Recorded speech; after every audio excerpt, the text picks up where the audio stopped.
Perkenalkan, nama saya Luki Surananda Inegele dengan NIM 22020104001. Di sini kita akan membahas suatu kasus penting yang menyentuh langsung personal, demokrasi dan hak politik dan juga suara rakyat daerah. Nah, kasusnya itu adalah sengketa kewenangan antara DPD dan DPR. Dan mengapa ini merupakan bentuk pelanggaran hak asasi manusia? Kita masuk pada segmen pertama. Di Indonesia kita mengenal bahwa dua lembaga legislatif. Nah, yang pertama itu DPR RI mewakili partai politik dan DPD mewakili daerah dan dipilih langsung oleh rakyat di tiap-tiap provinsi. Tapi di dalam prakteknya DPD seringkali hanya dianggap sebagai pelengkap. Suara mereka jarang didengar dan juga pembentukan undang-undang dalam pembentukan undang-undang mereka tidak dianggap. Padahal rakyat di daerah menggantungkan harapan yang besar kepada mereka. DPD mengusulkan rancangan undang-undang, tetapi ketika rancangan undang-undang dibahas di Senayan, mereka seringkali tidak dilibatkan secara substansial.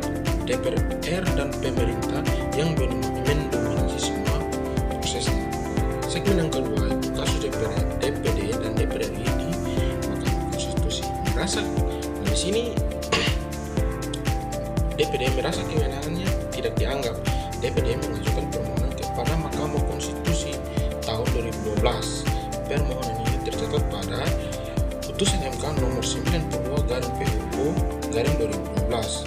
DPD menuntut pengakuan atas hak konstitusional mereka sebagaimana yang tercantum dalam pasal 22 Undang-Undang tahun 1945 yang menyebutkan bahwa DPD berhak mengusulkan dan membahas rancangan undang-undang terkait otonomi daerah, penggabungan daerah hingga pengelolaan sumber daya. Yang berikut kita masuk pada putusan Mahkamah Konstitusi. Mahkamah Konstitusi akhirnya memutuskan bahwa DPD memang harus ikut secara substansial dan juga dalam proses legislasi.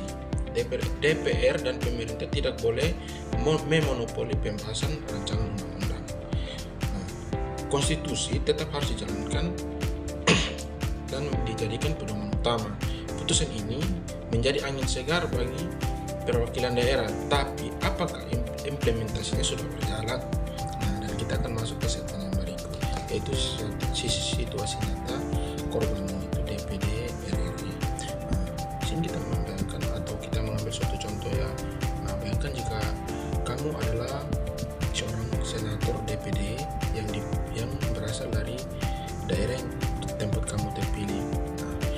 Di situ kamu pergi menemui masyarakat dan bertemu warga mendengarkan keluhan mereka. Kita ambil suatu contohnya, mereka mengeluhkan tentang suatu tambang.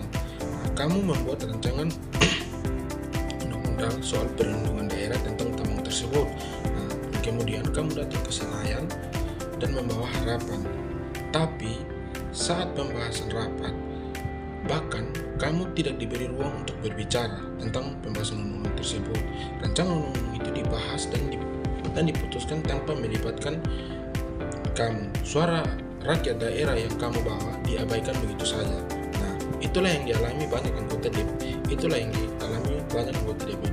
yang diberi langsung oleh rakyat tapi diabaikan oleh sistem. Segmen yang berikut adalah pelanggaran hak asasi manusia. Mengapa ini bukan sekedar persoalan prosedural?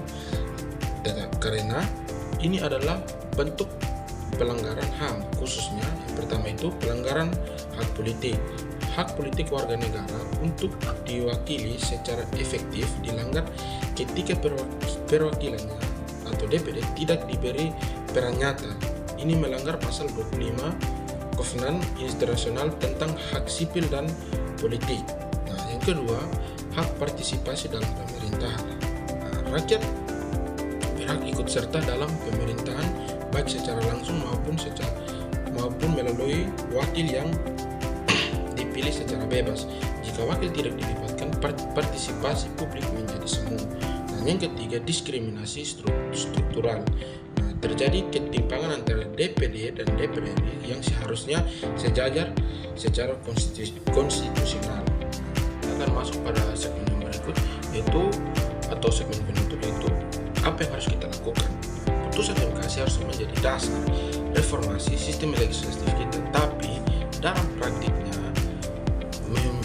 memiliki beberapa tantangan. Tantangan itu adalah budaya politik yang eksklusif, kemudian ego kelembagaan, yang berikutnya belum adanya revisi undang-undang sesuai putusan MK.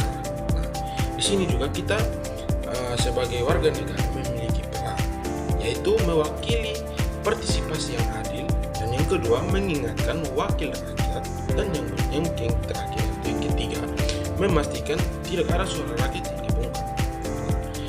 Demikian video penjelasan saya kali ini.